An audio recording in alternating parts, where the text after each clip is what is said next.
Welcome back, everybody, to the Rebel Nutritionist podcast. Today I have back with me Dr. Sherri Greene. Welcome back. Here. Thank you. So today we are talking about a really sensitive, timely, challenging, all of the above topic, none other than the protein conversation. Ooh. Yay! So we've got a lot of questions. We're going to go through that in a minute, but I kind of want to go through some of the history, why we're talking about this today, and really the information that we've gotten, especially as related to medical medium information, which is going to literally fly in the face of everything that you know, everything that I knew and have practiced for a long time, and I am pivoting on it, for good reason. I mean, I've been practicing this for almost 4 months. I've seen the difference. I've been implementing this with my clients. Sherri's been doing it for a very long time, and I see the difference, and Sherri's going to talk about her experience. So why are we here today talking about this? Well, it's twofold. It's probably like fivefold, but really because we get this question all day long. I mean, the first question, I just had a client, the first question is, where am I getting my protein? How much do I need to get? So I think if we're going to address this question, we need to understand how we got here, right? What is the history of why we have become so obsessed with protein in the first place? So I think what I'm going to do in that, and then of course that's the first question, the first reason, and the second is because it's just such a big topic. And is protein really what's healing us? Right, is protein healing, and that's the bigger conversation. So that's what it comes down to: is really protein doing everything that everybody is claiming it to do? And I think getting us all obsessed about Well, constantly. 100% we're obsessed. I just so yes, obsessed. We are totally obsessed. We're indoctrinated. That too. All right, so I'm going to let Sherri take it away and kind of talk about how did this whole protein conversation even start?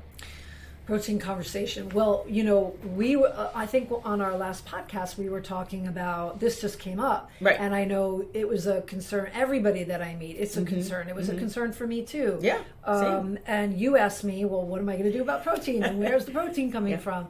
And so I think what most people don't know, which is something that Anthony Williams shed light on, is about back in the 30s and the 40s when things were happening and women were getting sick, and there were deals made. There were big deals made, secret deals made, grandfathered clauses in between, the meat industry and the dairy industry, and like all of the pharmaceutical companies and the corporations and things like that that got us really being taught early on, do you remember in elementary school, do you remember getting taught about the food groups? Oh, yeah.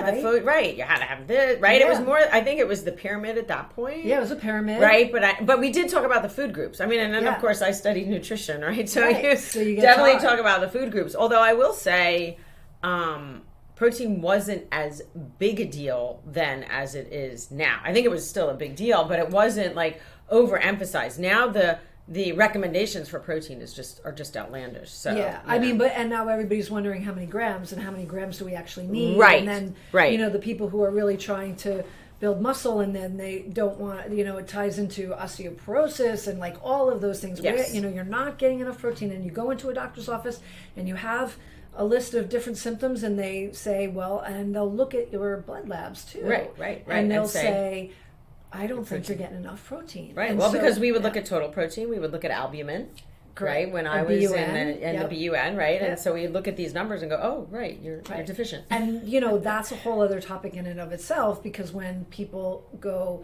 plant-based, a lot of times their BUN goes down because of the nitrogen, and there's not breaking down all that protein, nitrogen. So it gets very confusing, and people get scared. They get very scared. Yes. So I think we have a whole list of I just pulled off the internet just the list of symptoms that can happen when you get diagnosed with protein deficiency, and it's hair, nail, skin problems, brittle hair, nails, dry skin, common signs, weakness and fatigue, swelling, slow healing injuries, mood changes, infections. A lack of protein can make the immune system weaker.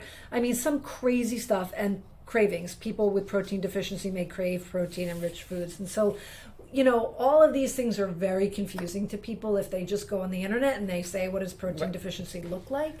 Well, And because it all overlaps symptoms with overlap. so many other things, right? Hair loss can come from so many other things. And I think what we don't realize is your protein deficiency would have to be so great. Yes. I mean, you'd literally have to have a protein deficiency equal to what we're seeing the starving children in Africa. I mean, I hate to make that analogy, but that's really what we see in terms of symptoms when you're talking about true protein deficiency. So I think for the most part, people in this country are not protein deficient. I think they're overloaded with protein. They're really overloaded, but what they don't realize is how there's protein in everything. Right. And that's a missing. Well, and we're going to get to that. So let's go back to in the 1930s, there was a deal made, right? So by industry. Yep.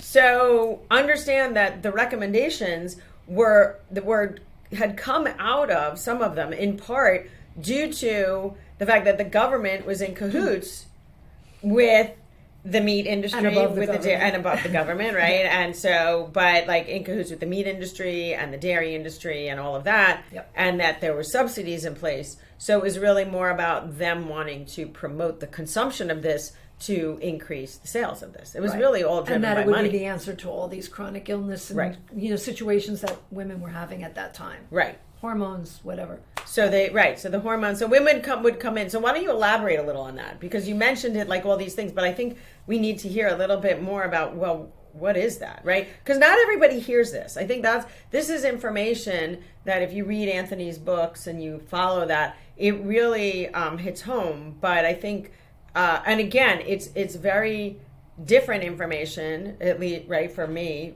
reading it, and I know for you when you first started, very different than what we were taught. And I believe it. I mean, I do, if you look at where sort of the history is of this, and then you look at where we are, it like corroborates everything from a very, let's call it, I'll say intuitive place. Like it makes sense.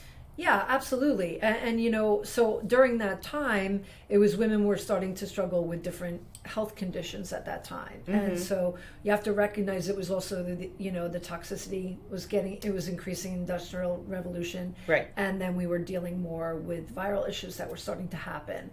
And then there was more pharmaceuticals that were coming out. Mm-hmm. And, I don't know the exact time frame of when they started prescribing different hormonal solutions for women, but I want to say I thought it was in the 40s and 50s. That could definitely. So I think that there was different issues that were coming out at that time for women who were really struggling with whatever issues that were getting larger and louder at that time. So they were starting to label things, and they were saying, I think that's where they just fell back on, you're not getting enough protein at that time. Now, I don't know all these deals and how deep it went into all that, but I think it was like the beginning of what was being thrown at, women who were having different symptoms, but they didn't know why, and they didn't know, and it just all got thrown into like a big bin of what your issue. Well, and I think the protein, it was easy to say, well, just eat more protein, and either that or they were just dismissed as crazy. They were, it was in their head, in your head. They were like hysterical, or, this, like their hormones were not right, and, all of those different things. So I think we just kind of jump forward to how bad it's gotten about our obsession with protein that's confused the heck out of people to know what they need and what they don't need when they're trying to structure a diet for themselves. And what do I eat? And when they're confused, and it's depending on if you're healthy, if you're not, if you're struggling with several symptoms, 1 symptom, 2 symptoms, 10 symptoms, it's a different type of story for each person. Like everything, it's individualized. Well, and I think the other thing that we have to realize, so, we've done a lot of digging, I've done a lot of homework, I've done a lot of research in this, and the other, when I went back and also tried to figure out where did we get the information and the research on the requirements for, like, where did we come up with the requirements for protein? It was it wasn't even all that scientific. I mean, it was, but it wasn't. They were basing it on nitrogen balance, which is the byproduct of protein breakdown. And the studies were all done on men. Right. And it was back, I want to say it was around the 1800s when like one of the researchers, and I can go back and look, it was in Germany, and we'll have all of that data for you guys if you want to go digging. But it was essentially, they were looking at nitrogen balance, and one researcher said you need, X grams. It was like a very, very high level. It was like 100 grams a day for the men or more than that. And then another researcher came in and contradicted that. So even back in the 1800s, and I don't know that the studies were so, that they were designed so well. It was very, very crude way to measure protein. Right. And so it was sort of this arbitrary number that they came up with based on some of those crude studies. And it was never really changed. And then the League of Nations comes in, I think it was somewhere around the 1930s, and starts shifting some of that. But again, the data, the research, it wasn't really based on such any science. Solid science. Yeah. Like today, and I think that's why when we take a study, and you can give me a study about how great protein is and what it's good for. Well, this is what we were talking about, and yes. then I can give you a study that says, having a higher plant-based diet and low protein. Right.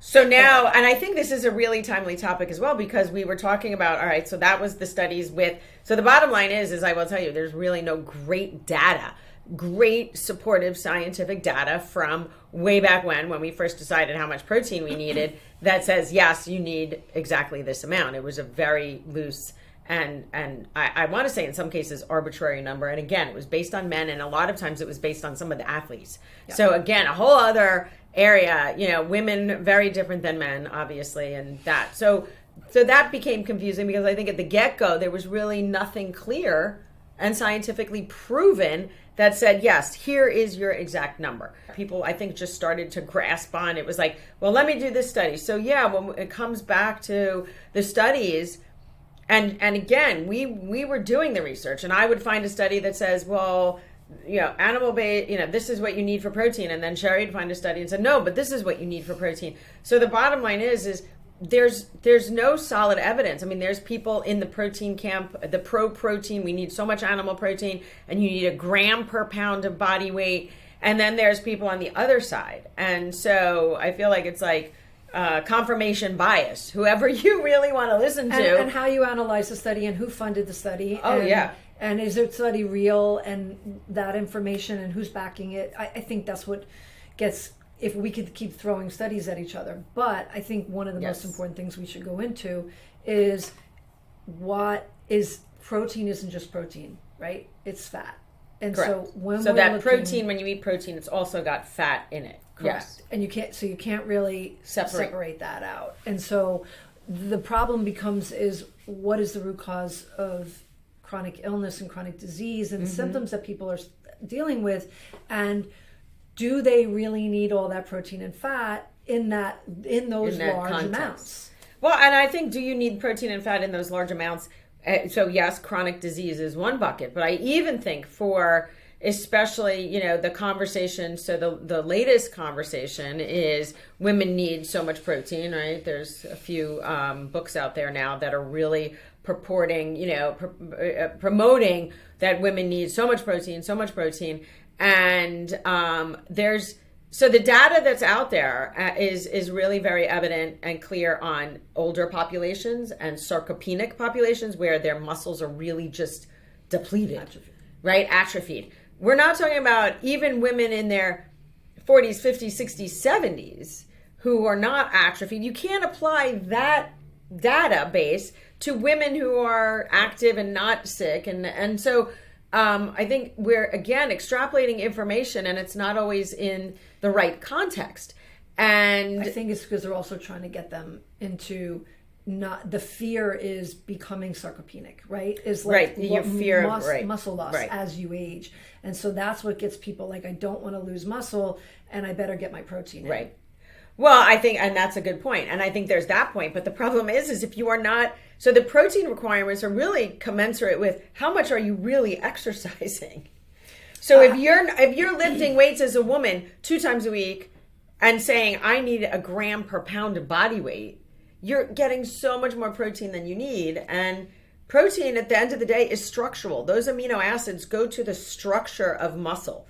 They don't go to building muscle, and this is something you wanted to talk about, right? Absolutely. We'll talk about this, and then we'll get into the healing part, because I kind of want to give people just sort of a foundation of what are we talking about, even when we're talking about protein and muscle. Yes, but we always have to keep back in the back of our mind about the idea that the idea to get people less protein obsessed is recognize healing isn't about protein. Right, true. Well, and I think we have two camps. We've got the people who are the healer, he wants to heal, and I think that's important. And then the people who are just saying, I want to build muscle. I want to build muscle, I want to lose weight. Yeah. Right? You've got the weight, and I think we've got two very different camps on that. And I know both audiences are listening, right? The people are saying, well, and what I'm going to say, just to address that, because I think we'll spend much more time on the healing part, right? And I want to dig into that because there's so many people who need to heal. But the part about that amino acids really go to the structure of the muscle, and there's other things like glucose that feed the muscle, right? That you can only use so much protein at one sitting. Really, the amount that they say is somewhere between 17 to 20 grams. For what? Of protein per feeding. Well, and so but there are people who are doing way more. Right. But I'm saying, what I'm saying is the literature, again, depending upon who you're listening to, is clear that you can only really absorb 17 to 20 grams per sitting. But yet women are being told. And is that true? And women are being told, go eat 30 grams, 40 grams. I had a friend of mine, a really good friend of mine, said to me, my trainer told me I should be getting, 150 grams of protein a day. She goes, I tried it for 2 days. I almost wanted to throw up.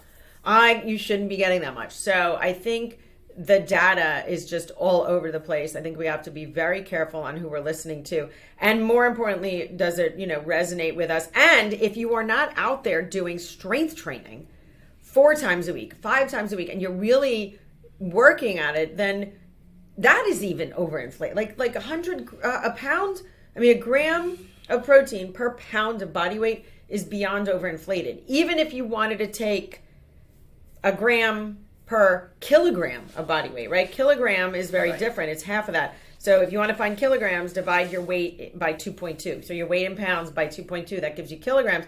So if you were, if you were at 54 kilograms as a woman, you weighed 54 kilograms, even at 1 gram per pound, you're at 50 grams of protein. Right. Very different than 150. Right. And not that you have to strive even for the 50. I think that's also overinflated. And if you listen to Eric Gardner, who's one of the researchers who's done this work, because we think, and we'll get into this, that protein is only from animal sources. And again, we know it's not. So the idea here is not to create more confusion, but it's really to get you to think, why are you listening to what you're being told, right? I always say advocate for yourself and start to pay attention to the things that are going to move the needle for you, and just focusing on macros, which is your protein, your fat, and your carbs, is not going to get you anywhere, even from a weight loss perspective. So if we shift it to the healing perspective, and we can also look at what if we flip the whole thing and we actually looked at the idea that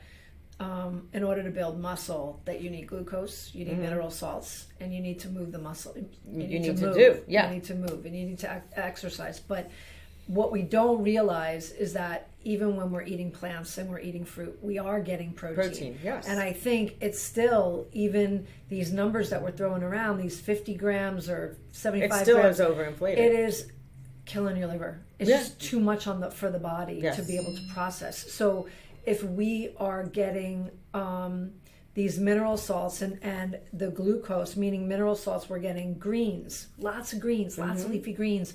And we're driving, the glucose drives the minerals into the cell that actually expands the muscle and helps the muscle to grow. So I do know a lot of people, plant-based bodybuilders, that do, that build a ton of muscle without, animal protein. Right. And because of the fact that we're so brainwashed about needing, chicken, turkey, fish, eggs, all of the, cheese, whatever it is, that, we have to just be calmer, I think. That's a great way to say it. Yeah. Really not worrying during the day that you have protein at every meal. And then we go into the whole thing about like, if you are what you've been told and what I was told and what I was taught about being hypoglycemic and you need protein at every meal to balance your blood sugar. And that was something we all knew. And that's not correct. So when you have blood sugar issues, you have liver issues. When you have weight issues, you have liver issues. So when you start doing protein, which is high protein, which is high fat, you end up tanking your liver over time. And you hit a tipping point at some point, like you might lose weight at the very start. Yes. And then all of a sudden you find you're not losing weight. Right. And that's what I've seen with my clients, right? We get to the point where there's been a whole bunch of them who were like, give me the macros, give me the macros, give me the macros. And we did it, and now they're like, okay, I lost, but now I'm plateaued stuck. And I'm stuck. Yeah. And so I might have other symptoms that are happening. Right, and then there's other stuff that's going on. And I might have joint pain. I might have, my hair is not right, or, something like that. Yes. Even though they tell you your hair needs protein. Right, and we know it. Yeah. Again, it's so some of this is just debunking and just flat out saying, okay, well, maybe what we learned was not accurate in the way that we thought it was, and this will create quite a stir, right? Yeah. Here's what I can say, though.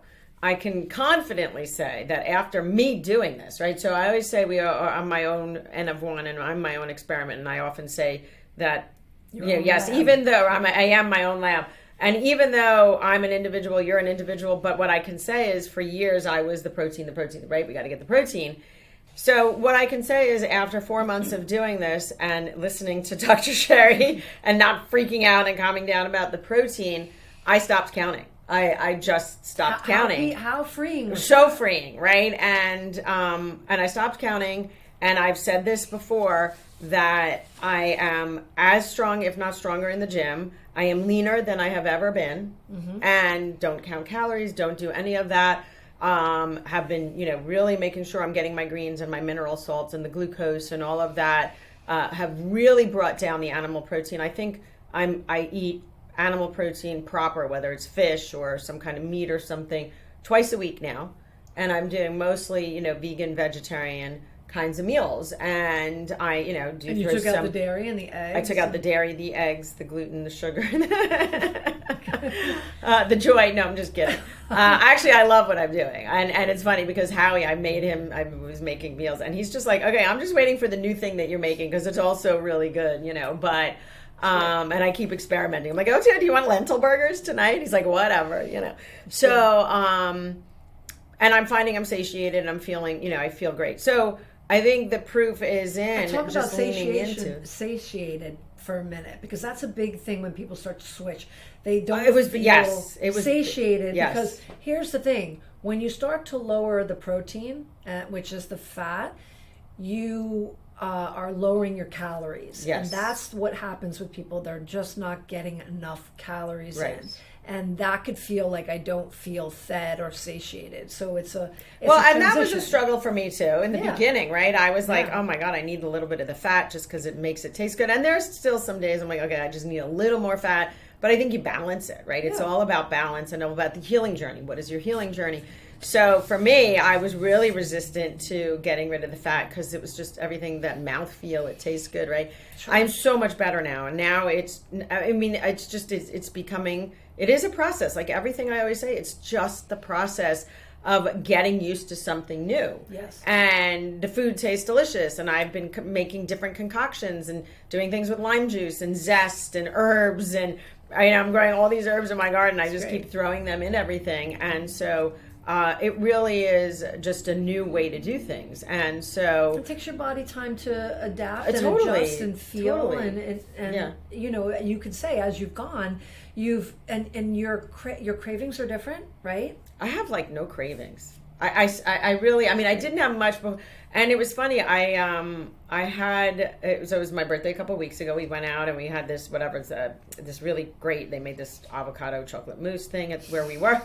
And I literally had a couple of bites. I'm like, this is so rich and so sweet. It was delicious. I love chocolate. I can't even eat anymore, right? You just become it's just so interesting how your taste buds start to shift. Even with ice cream, like I love, love, love ice cream.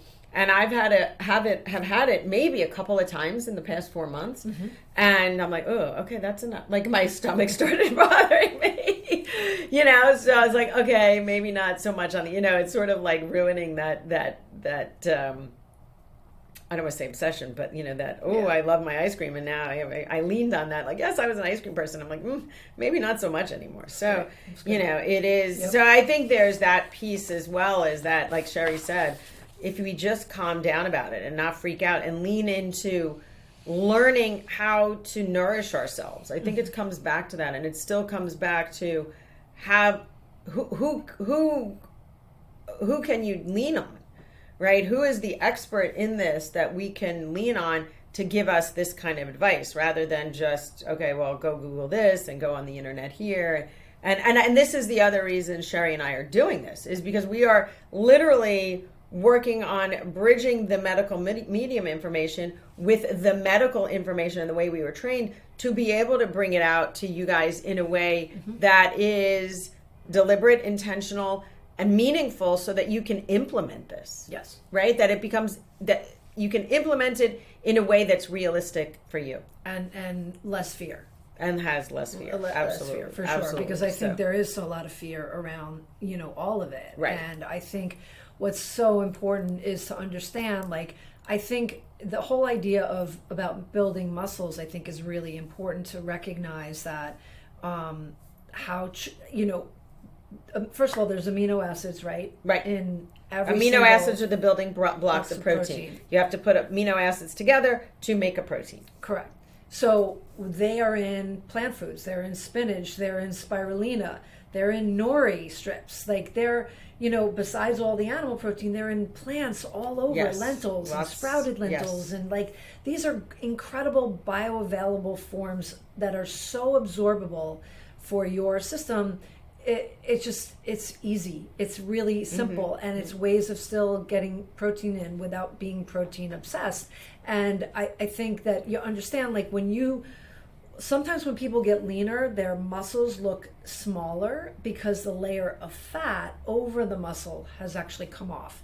And, there's a lot of toxic fat that we hold. So sometimes when people go and venture on this path, people lose weight really fast. Some people do and some people don't. It depends on a lot of issues, a lot of things, viral load, toxic load, state of their liver, whatever else is going on. But, when those muscles start to lean out because of the fat overlying the muscle, you get to really see the muscle. Yeah. Right? So absolutely. There's a difference. It was funny because my brother, who's lost a decent amount of weight, and my mother's like, everybody is leaning into him. So, about the weight loss. And I'm like, I had to convince my mother. I'm like, no, he's healthy. He's fine. He doesn't look so healthy, but that's what, he was lean to begin with. So now he's been doing this and he's much leaner. And he's like, he says, I could be that anatomy poster. Like, you could see every striation. And the muscle is actually stronger for him. I bet you he feels stronger. He feels amazing, right? He feels amazing, which is why I said to my mom, lay off my brother. He's fine. I'm like, how come I'm not losing as fast as you are? Whatever. Anyway, story of my life. But I do think that, and it's not saying, look, the bottom line is, I'm not saying that you have to be vegan. That's not the intention here, right? You don't have to completely come off of animal protein. Part of it is, it's really, what is your vision for yourself? Is this about healing? Is this about muscle growth? And I think we have to be very clear, and it's impossible to address all of this at once because it's always based on the individual in front of us, right? So if you're listening and you're saying, well, what camp am I in? What do I need to heal? I mean, look, we all probably have things that we need to heal from, right? I mean, my intention with starting with this journey was always about getting my thyroid nodule down, healing some other things that I had in my body. The secondary benefit has been some weight loss, leaning the muscles, just from that. But the people who are looking for weight loss, I think we do have to look at why is there a layer of fat over your muscles, and it comes from liver and toxins. So you still have to peel away the layers. We still have to go deeper. It's never just calories in, calories out, protein in, protein out, exercise in, exercise out. And that's one of the reasons why we really need not to be so obsessed about protein, because we really should look at what type are you not sleeping well? Exactly. Do you have digestive issues? Are you going to the bathroom well every day? Are you having, hormonal issues? Or you're having hair loss? Are you having, rashes? Are you have anxiety, depression? So like, I think the least of the worries is the protein, Yes. and really to think about where's the root of what's going on right Exactly. now. And Exactly. put the protein conversation and just not be, I think that's what we really wanted to do, was get people not so concerned about protein, because the whole conversation is the root is getting back to healing, and protein is not healing your condition, and that is the bottom line. It never healed anybody. Yeah. It's not like anybody who's losing their hair said, go eat more protein. I guarantee you, if you're eating more protein, your hair's not coming back. Okay. And so, or at least not coming back in the way that you think it should. So if we're talking about healing, what are we focusing on, Sherri, when we're saying what is the first modality of healing that we need to look at? Well, if we're looking at, depending on what the symptom is, right? Right. But you are right. We talk about the liver being sort of the first. Well, so yeah, absolutely. We're looking, most illnesses start in the liver. That's where conditions are beginning. And so if we're looking to really deal with any kind of autoimmune conditions or whatever that we need to track back to say, okay, we might need to do some liver healing, and people are probably like, well, what does liver healing actually mean? Right. And that leads into more of, aspect of cleansing and peeling away foods that may be causing you more problems than you actually realize, that people aren't so happy about taking out their eggs or taking out their dairy or taking out some wheat. And we're not just taking this out for just to take it out, and it's not that you're like allergic to wheat necessarily. It's actually feeding the pathogen that most people are struggling with. And so that's where you're looking at the underlying viral load of people that they don't realize is part of their condition, where their toxic load, their heavy metal load, all of these things need to be considered and I'm sure now I know when you look at your clients differently now when you meet them, and you're like right away, you're like, oh my gosh, like this, it's this, and that, like know it. Right. And you see it. And that's basically what happened to me in my practice as well. It became like, oh, we learned certain things in school. Like I learned things in medical school. I learned things in alternative medicine training. And then what I learned with medical medium information just blew all that the roof off of all of it, and put all these missing pieces into place, which is what you said when you were like, I'm looking for the missing piece. And when I introduced you to this, you're like, oh, this is a missing piece. Yes. So it made more sense. It made more sense. I think where the struggle is now with people is A, getting them off the protein conversation, but B, getting them out of their own way when it comes to the supplements that they're taking or the reactions that they're having. So I have one client who I have, all of a sudden she's having celery juice and she's having these reactions, and she comes back and says to me, I can't do celery juice anymore because I'm having this reaction. Or I have another client who's, no, I have, histamine issues, or, everybody, I can't tell you how many people, mast activation cell, right? Mast cell activation syndrome. And I can't eat the histamines, when we really know it's from all of the toxins coming out into the blood. And so it really is. And healing foods are going to push a lot of this up to the surface. The healing foods, the foods that, immediately we think I'm allergic or I can't eat it. Right. And it doesn't mean you keep it in if it's causing a lot of issues, but you have to work with a practitioner to be able to understand what's happening in your body. Absolutely. And that's why, again, having you has been so supportive. And then I'm also doing this program with you, right? The Ask the Docs, which is awesome. But here's the other interesting thing, right? Like people who have food allergies and sensitivities. So for the longest time, I'm like, peppers would literally repeat on me. Like I couldn't eat peppers. So now all of a sudden I'm doing this whole thing. And a couple of weeks ago, I ate something that had peppers, and I'm like, you didn't tell me. I feel fine. That's great. Right, I never told you this. Yeah. And then I had something else with peppers, and I'm like, oh, I'm actually doing okay. So whatever was going on with the pepper thing seems to be resolved. Not that I'm eating a ton of peppers, because I don't necessarily love them. I think I've just been off of them. But the issue of having that burping that I had is not there. It's great. So it's pretty interesting when you start. So again, you add in these healing foods, and again, right? Food is medicine. Yep, absolutely. But food, like we always use that word, food is medicine. I've used it for years. Right. But I think this takes it to like another This is a level. whole other level of food is medicine. This is a lot of food as medicine, right? This is a lot of the plants. And, now I almost feel guilty if I don't have like 2 proper salads, like my greens. I'm like, where did I get my greens today? Where did I get my greens today? And it's every single food log I look at, that's the biggest missing piece. And I'm sure you see that too. Oh, yeah. There's the just greens. not enough leafy greens from people's diet. And that is what's going to help you build your muscles. So talk about that. So basically, it'll heal so that's the thing. It'll heal and help you build your muscles. So because you're talking about mineral salts, like in the mineral salts that like most of us really don't like. We'll create a meal and we're not thinking leafy greens. We're thinking we're either thinking the carbs or the protein balancing? Or like whatever else you're getting. And you can have vegetables which are phenomenal and healing in of itself, but it's those dark leafy greens. It's the kale. It's the spinach. It's the arugula. It's the watercress. It's the what are collards and so not to interrupt you, but I think there are going to be people out there and go, what the hell are mineral salts? Oh, so so mineral salts are also in celery juice, and I really understood mineral salts on a much deeper level when Anthony William brought that to the surface about these certain types of mineral salts. There's these cluster mineral salts in celery juice. So these minerals,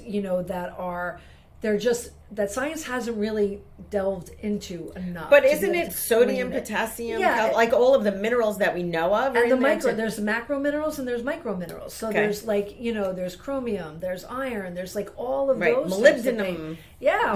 All of those things that are in that you're getting that your cells crave. As much as they crave glucose, they crave these minerals. Your brain needs it.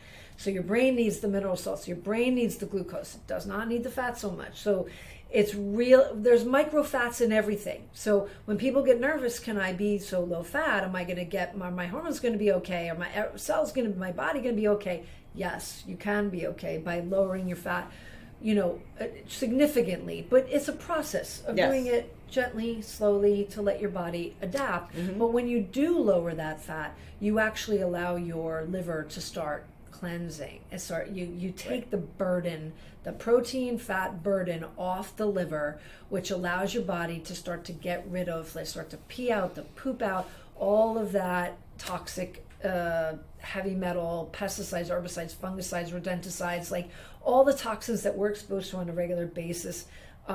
That we don't see. It's hidden. It's silent. It's the silent stuff that's in our body. When people say I feel okay, and they're okay until they're not okay, until that first other symptom. Or people live with symptoms, right? That they just don't even recognize as something just because they're functional. They're out in the world. Well, right. I mean, I talk to people all the time who say, well, I had this symptom. And I'm like, but that was your body's way of saying, like, it was something that seemed minute, right? It could be a reflux or indigestion. It could be a bloating. It could be a rash. It could be a sinus things. It could be drippy nose. It could be, right? It could be any of these things. I have allergies. Right? Those are all symptoms. Yeah. Those are all symptoms. People think a symptom is, I've got cancer. That is not a symptom. We're not supposed to feel this way. Right. Or it's like, I just don't feel as energetic, but I'm getting older, so that's, we think that we are supposed to do that and supposed to feel that. I'm like, hell no, I want to wake up every freaking day. Like, if I don't wake up, like, hit the ground running, I feel so good today. I'm like, what the hell did I do yesterday that I can't, So, like, the expectation for me is always, I want to feel 100% on. And if I'm not, why am I not? And what am I not doing to do that? Then the other topic that we throw into this are our adrenal glands, right? When we have a lot of fat and we have a lot of protein, we're actually running. That's why people, when they do, get off of... they start to lower their fat or they get off of animal protein and they're like, I don't feel like I have so much energy, and they add it back in, like I feel so much better on protein. Right. What they don't realize is they just got a shot of adrenaline from that. So what you're saying is protein triggers adrenaline release. Fat. Oh, the fat. Which is, you can't separate the fat. Right. So the fat in the protein triggers adrenaline release. Correct. Right. And then if you're stressed on top of that and you got more adrenaline, you got this funky adrenaline going through your body and it's poisoning your system.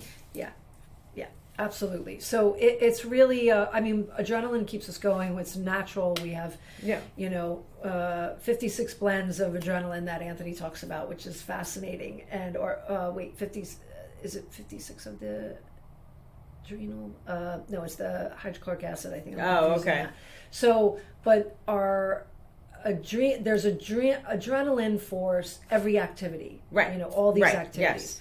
And so it's really important to recognize that adrenaline is our normal way to feel, but we can over-adrenalize ourselves with things. And that's what we do with caffeine and chocolate and too much fat and things like that. So there's a way of balancing that out for yourself and feeling good. Yeah. Yeah. Depending on what you have going on. Well, and you know what's the interesting part about that is since I stopped coffee and I notice I actually do feel like I feel the natural adrenaline versus what I was doing with the coffee, especially when I'm at the gym. Like, and there was a couple of days where I was like, I don't want to say I was low energy. It was just a different energy than I was getting from the caffeine. Right. And it finally hit me. I was like, oh my God, that was so not good for me. Right. Right. And you like don't know when you're swimming in it, you don't know until you're removed from it. And you know, and then I had tested my. I mean, look, my cortisol was through the roof because of what I was, you know, and because of the way I was eating. I was going too long without eating. Yeah. So I can say now how I feel during the day. Even it's such a more even energy, Exactly. and I can literally feel it in my body. That's great. So the first question, because we did ask for questions. So can too much animal protein affect our hormones? So it's, you know, I don't know if that's the best way to look at that. Right. You know, like saying that animal protein affecting our hormones, that's not what really affects our hormones. In a way, indirectly, so what affects our hormones is our adrenals. Right. You know, and so people need to understand a little bit more about, you know, progesterone and testosterone and Of all of the different estrogen hormones. and so, but it's not what animal protein does is high animal protein indirectly can cause problems, but it's not going to like decrease your hormones or increase your hormones. Right. Like And the hormones, I think it depends on what stage of life. Are we Yeah. talking about hormones in menopause and perimenopause? Yeah. And again, we know some of those symptoms are really more related to liver, Yeah. right? Rather All than of it is necessarily really even tracks hormones. So then, or are we looking at, you know, menstruating women? Are we looking at PCOS? You know, are we looking at all these things, which again is a whole other bigger question. So I think the answer is too much animal protein doesn't necessarily directly affect hormones. Hormones are affected by the result of too much animal protein because of the liver. And if we have a condition that's lowering, that's causing Right, that's that, causing. then we need to look at diet and more specifically. So that's how you'd have to tease that out. Yes. So, can too much protein, even plant protein, negatively affect you? I think we sort of talked about that, but yes, it can. Absolutely. And too much of anything is no good. And not that I'm saying everything in moderation, but because that's sort of gone out the window. But because there's no such thing as that. But anything that you have in excess of what your body needs can negatively affect you. It can, and you know, everybody gets afraid of eating too much sugar, right? Or too much fruit, or should I eat that? So then that's a whole mess for people too, because, you know, there's so many factors in that. You know, when when you're under a lot of stress, you actually need more glucose, you need more mineral salts, Right. you know, so I think there's so much more fear around fruit, you know, than there is about too much protein in a way. So that's a brilliant question when someone's like, even, you know, so yes, I think that causes issues for the liver because we don't need that much protein. Exactly.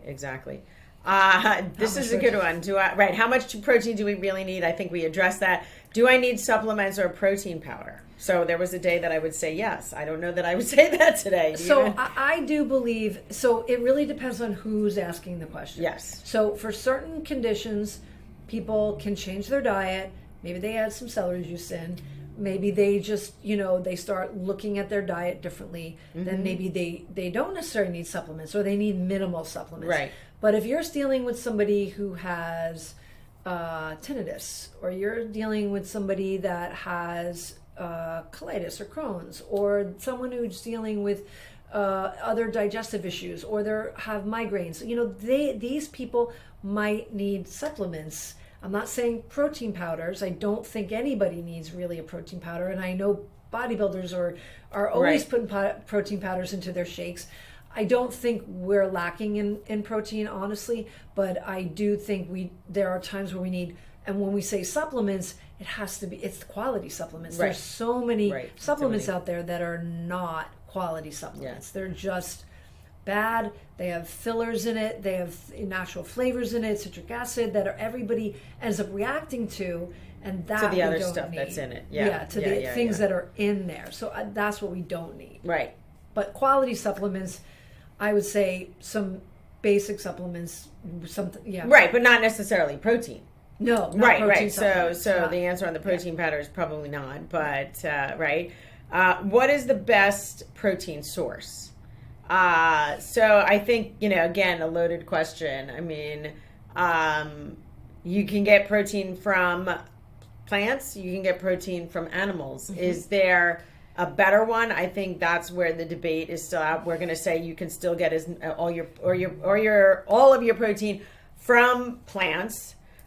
Is there one better over the other? I think spirulina is one of the top plant-based right. So that's protein sources for sure. Right. And we can get them from beans and and legumes and things like that. Right. But as far as the best, I don't know if that means are we talking about an animal or are we talking about a plant? And is it bioavailable? Are you able to break it down? And then it comes back down to, right, not to interrupt you, but if you can't break it down, what's going on with your digestion? Yeah. So we've got to really look deeper at it's never just as simple as saying, how much of this do I need? It's what is my body assimilating it? And so and I think it's an interesting thing to be like, what is the best? You talk to a vegan and they'll tell you something. Right. So I think that's the thing. It's a loaded question, no matter how you say it. It's hard. I think you can get good protein now, but when we look in the meat industry and we look in the fish industry and we look at the waters and how toxic our oceans are. And it's not easy to get the cleanest sources. And even when you've had the best organic grass-fed, there's still stuff going there's on. stuff. And look, we have to be careful that our plants, right, that you're eating organic, that it doesn't have pesticides and herbicides and it's non-GMO. So, and I did a whole podcast last week or whatever, on the quality of our food and why regenerative farming is so important right now, why we should really know where our food is coming from more than ever. Yep. Absolutely. So I think it's more than just, what is the best protein source? It's where is it coming from and how clean is it, right? Exactly. I think we should go over the kidney disease. Okay, so go right ahead. So can overeating protein cause kidney disease? I'll let you handle that one. So absolutely. One of the worst things for somebody who has polycystic kidneys or they have chronic kidney disease or any type of kidney issue, absolutely the idea is for the protein to stay low. And that's not in conventional medicine told to. Well, it is in kidney disease, but you have to be staged. I remember talking to one of the kidney, I don't know, it was a while ago, and one of the doctors he sent me a client who is in kidney disease, kidney failure, and I'm like, well, how much, I'm just confirming how much protein they should not be eating or should be eating. And they're like, oh, no restriction on protein. I'm like, are you out of your mind? Yeah, that happens more often, and it's always about vitamin K and not eating so much green. Right, get vitamin K because of the clotting. But they don't want, there's other issues with that when it comes to kidney disease. They don't want them eating, they take them off of because their potassium tends to be too high. Right. Yeah. Well, and they can't break down the nitrogen. But you're not getting down to the root cause of why that is happening. Correct. Right. Correct. Still comes back to, and then I'm going to take one more. Will protein powder become denatured if it's cooked? Here's the thing about protein powder. I think protein powder is actually already denatured by the time it's in the can, okay? Yeah. Or whatever it's in, the canister that it's in. Why? Because anytime you heat amino acids, it becomes denatured. Yeah. So I don't care what kind of protein powder you're using. It's processed, and if it says 30 grams of protein, if you're getting half of that usable, bioavailable, you're probably lucky. I guarantee if they went and tested the available protein in half of these protein powders, it would not be bioavailable. I think the other part of that is, yes, when we cook protein, so like an egg, when you cook an egg and you're cooking the white, when it gets white, it's actually denaturing protein. So like when you overcook an egg, when you make it well done, you're actually denaturing the protein. It's the same thing if you're cooking meat on a grill and it's now charred and really, really well done, you've denatured that amino acid. Yeah, if you're cooking protein powder, so I know a lot of, even vegans that do protein powders, right? They'll do pea powder. Right. I think what happens, some people can digest that a little bit better than Right. others, and some people just can't Yeah. digest it very well. So there's hemp powder, there's pumpkin seed powder. So Right. these, I think, sometimes those are a little easier to digest than some of the other ones, but it really depends on why are we still being obsessed with protein? Exactly. Can we come back Exactly. full circle Can and we say, go? let's try to be lots of fruits and vegetables in our diet and not worry so much about getting protein in every meal, and that if you're working out and you're getting enough glucose and you're getting enough leafy greens and you get your celery juice, that will actually give you those mineral salts that will feed your muscles like nothing else. Yes. And it really does make a difference. It'll help alkalize your body and all of those great things. Right. I mean, it'll help with the inflammation. It'll help Yeah. with joint pain. It'll help with all the stuff that you're actually trying to accomplish, or that you think you're accomplishing by throwing in more protein. So, Absolutely. So that's it for the questions. I think one was how much protein at every meal. I think we talked about that. Yeah. Any last words from you? Let's see. I think people, it would be, putting, getting on the food war side, right? Yeah. Putting either being the fight against animal protein, vegan, all of that. I think it's a waste of our time and energy. And I think we should look at what we're trying to heal in our bodies and being a little more ease around it all. And if you're struggling with symptoms, if you're struggling with how to lose weight, there's a missing piece for you that might be beneficial to work with a practitioner who is, knows this information. Right, and going to look at the whole. And looks at the whole picture and can help you sort through that. But I think if you have a little less worry and fear around and stop labeling anything and just enjoy food, enjoy what you need to eat, but also recognize the healing benefits and powers of fruits and vegetables and what it can do for you. Exactly. So let's go back to the healing and focus on that and less about these little macronutrients. Great conversation as always. I mean, we're already, almost at an hour. So That's great. As fun. Always. As always, comment, like, subscribe, share this information with someone. Ask us questions. Yes, write definitely in, write in. Ask us. more. Share this with anybody who you think would benefit. And again, it's always great having you on. Wonderful. Thank you for having me. We're going to continue these because we get so much great feedback out of these and want to really address your questions. So we're gonna keep doing it, and make sure you're looking at your healing. Always look at that. Not focusing so much on the protein. And that is a wrap for today, everyone. This is your Rebel Nutritionist signing off. Make it a great day.